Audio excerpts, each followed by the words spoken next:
Hi, to track sleep on Google Pixel Watch Free, all you have to do is make sure that you install this Fitbit app and that your watch is connected to this app. Open it, and here you can find all of your data, including sleep. So to actually track your sleep, all you have to do is to wear your watch overnight. So you need to position it a little above your wrist and tighten it snugly to maintain contact with your skin.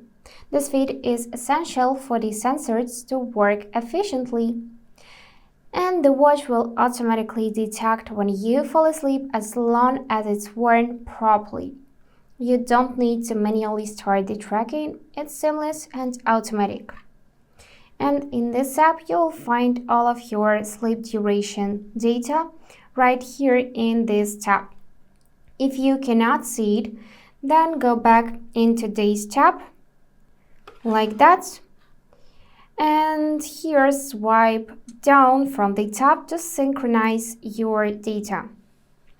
And if you forgot to wear your watch overnight, then go in this sleep duration tab and tap this lock sleep button to manually enter your sleep data.